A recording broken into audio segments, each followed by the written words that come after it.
Modern Vidya Mandir public school, Shiv colony, railway road, Palwal. History lesson 2 पाठ का नाम है राजा, किसान और नगर, आरंभिक राज्य और अर्थव्यवस्था, लगभग 600 ईसा पूर्व से 600 ईस्वी तक। विषय वस्तु के अंश। हड़प्पा सभ्यता के बाद लगभग 1500 वर्षों के दौरान उपमहाद्वीप के विभिन्न भागों में कई प्रकार के विकास हुए, जैसे ऋग्वेद का लेखन कार्य, कृषक बस्तियों का उदय, अंतिम संस्कार के नए तरीके, नए नगरों का उदय आदि। दूसरा पॉइंट है इसमें, इस काल में हुए विकास को जानने के मुख्य स्रोत अभिलेख ग्रंथ, सिक्के तथा चित्र हैं। तीसरा पॉइंट है, अशोक के अभिलेख मुख्यतः ब्राह्मी तथा खरोष्टी लिपियों में हैं। इन लिपियों को ईस्ट इंडिया कंपनी के एक अधिकारी जेम्स प्रिंसे ने पढ़ा, जिससे भारतीय इतिहास को एक नई दिशा मिली। आरंभिक भारतीय इतिहास में 6ठी शताब्दी ईसा पूर्व को एक महत्वपूर्ण परिवर्तनकारी काल माना जाता है।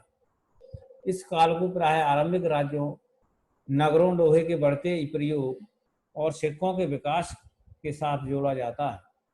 इसी काल में बौद्ध तथा जैन धर्म सहित विभिन्न दार्शनिक विचारधाराओं का विकास हुआ।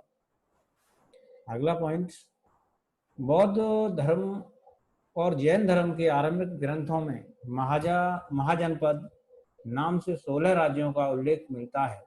यद्यपि महाजनपदों के नाम इन ग्रंथों में से एक समान नहीं है, फिर भी वज्र, मगध, कौशल, कुरु, पांचाल, गांधार और अवंती जैसे नाम प्राय एक समान हैं। अगला पॉइंट है, 6ठी से 4ठी शताब्दी ईसा पूर्व में मगध सबसे शक्तिशाली महाजनपद बनकर उभरा। इसके पीछे कई कारण थे। लोहे के विशाल भंडार, हाथियों की उपलब्धता, सस्ता और सुगम आवागमन तथा राजाओं की महत्वाकांक्षा। 321 ईसा पूर्व में चंद्रगुप्त मौर्य ने वंश की स्थापना की। उसका राज्य पश्चिमोत्तर में अफगानिस्तान और बलूचिस्तान तक फैला हुआ था। अगला पॉइंट, चंद्रगुप्त मौर्य का पौत्र अशोक वंश का सबसे प्रसिद्ध शासक था। उसने अपने मौर्य साम्राज्य में कलिंग का प्रदेश जोड़ा। मौर्य साम्राज्य के 5 प्रमुख राजनीतिक केंद्र थे: राजधानी पाटलिपुत्र तथा 4 प्रांतीय केंद्र तक्षशिला, उज्जैनी, तोशिल और स्वर्णगिरी। इन सबका उल्लेख अशोक के अभिलेखों में मिलता है। मैगस्थनीज के अनुसार मौर्यों की सैनिक गतिविधियों का संचालन एक समिति तथा 6 उपमहासमितियां करती थीं।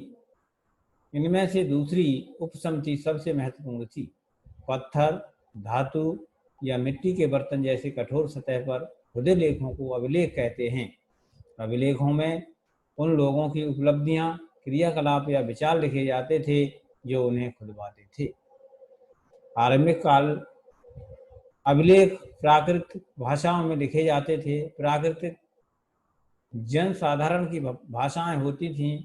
यह संभव है कि लोग अन्य भाषाएं भी बोलते हों, परंतु इनका उपयोग लेखन कार्य में नहीं किया जाता था। उत्तर मौर्य काल में राजा अपनी उच्च स्थिति को दर्शाने के लिए स्वयं देवी रूप प्रस्तुत करने लगे। इसी उद्देश्य से कुषाणु शासकों ने अपनी विशालकाय मूर्तियां बनवाई और अपने नाम के साथ देवपुत्र की उपाधि का प्रयोग किया। हरिसेन द्वारा लिखित इलाहाबाद स्तंभ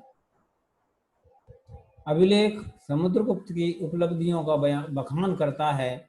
इसमें उसे बहुत ही शक्तिशाली सम्राट बताया गया है। उत्तर मौर्य काल में लोहे के हलों तथा कृत्रिम सिंचाई के प्रयोग से कृषि उत्पादन में काफी वृद्धि हुई, जिससे राजाओं की आय बढ़ी। अभिलेखों से भूमिदान के प्रमाण मिलते हैं। ऐसे दान प्राय राजाओं तथा सरदारों द्वारा ब्राह्मणों तथा धार्मिक संस्थाओं को दिए जाते थे। दान में दी गई भूमि, अग्रहार के सभी संसाधनों पर दान पाने वाले का अधिकार होता था। ग्रामीण प्रजा अधिकतर किसान थी। राजा किसानों से बड़े बड़े करों की मांग करते थे। कर भी बड़ी कठोरता से वसूल किए जाते थे। इसी कारण राजा तथा ग्रामीण प्रजा के बीच संबंध प्रायः तनावपूर्ण रहते थे। कई किसान तंग आकर जंगल में भाग जाते थे। मनुस्मृति आरंभिक काल का सबसे प्रसिद्ध विधि ग्रंथ है। यह संस्कृत भाषा में है, जिसकी रचना 200 ईसा पूर्व से 200 ईस्वी के बीच हुई है। हड़प्पा शहरों को छोड़कर कुछ किलेबंद नगरों से विभिन्न प्रकार के पुरावशेष प्राप्त हुए हैं। इनमें उच्च कोटि की मिट्टी के कटोरे तथा थालियां शामिल हैं, जिन पर चमकदार कलई चढ़ी है। इनको उत्तरी कृष्ण मार्जित पात्र कहा जाता है। इनका उपयोग संभवतः धनी लोग करते हैं। दूसरी शताब्दी ईसा पूर्व में कुछ छोटे छोटे अभिलेखों में विभिन्न लोगों द्वारा दिए गए दान का उल्लेख है। इन्हें दानात्मक अभिलेख कहते हैं। उत्पादकों तथा व्यापारियों के संघ को श्रेणी कहा जाता था। ये श्रेणियां कच्चा माल खरीदती थी और उससे सामान तैयार करके बाजार में बेचती थी।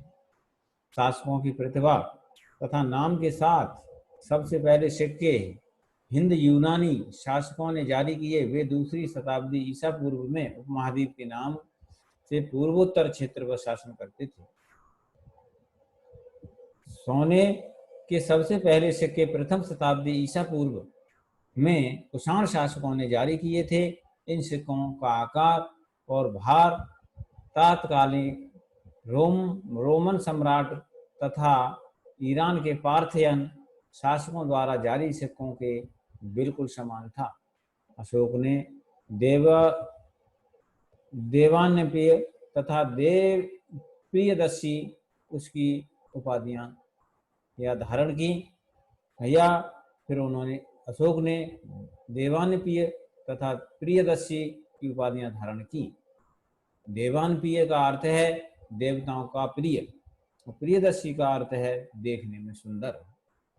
अशोक के सिंह शीर्ष को भारत सरकार ने राज्य चिन्ह के रूप में अपनाया है। यही हमारी एकता, वीरता, प्रगति तथा उच्च आदर्शों का प्रतीक है। इन्हीं बातों के कारण सिंह शीर्ष को महत्वपूर्ण माना जाता है। अब आते हैं बहुविकल्पी प्रश्न हैं। जैसे हड़प्पा सभ्यता के पतन के वर्षों में शवों के अंतिम संस्कार का जो नया तरीका अस्तित्व में आया वो कौन सा है? महापाषाण। ब्राह्मी और खरोष्टी लिपियों का सर्वप्रथम अर्थ निकाला किसने? जेम्स प्रिंसेप ने। निम्न राजा को प्रियदर्शी अर्थात मनोहर मुखाकृति वाला कहा गया है। अशोक को। महाजनपदों की संख्या थी 16। गण अथवा संघ नामक जनपदों पर शासन था कई लोगों के समूह का। निम्नलिखित महाजनपद एक संघ था। वज्य। अंग जनपद की राजधानी थी चंपा। शकार की उपाधि किस गुप्त सम्राट ने धारण की? चंद्रगुप्त द्वितीय ने। चंद्रगुप्त मौर्य का गुरु कौन था? चाणक्य। महरौली लोह स्तंभ का संबंध है समुद्रगुप्त से। भगवान महावीर तथा भगवान बुद्ध का संबंध था गणों से। सबसे प्राचीन अभिलेख निम्न भाषाओं में लिखे जाते थे। प्राकृत। गुप्त साम्राज्य के पतन का कारण था उपरोक्त सभी। कविराज का उपाधि किस गुप्त सम्राट ने धारण की? समुद्रगुप्त ने। अशोक ने धर्म प्रचार के लिए विशेष अधिकारी नियुक्त किए। धर्म महापात्र। पंचतंत्र का लेखक था विष्णु शर्मा। गुप्त साम्राज्य की राजभाषा थी संस्कृत। 6ठी से 4ठी शताब्दी ईसा पूर्व में निम्न महाजनपद सबसे शक्तिशाली बन गया। मगध।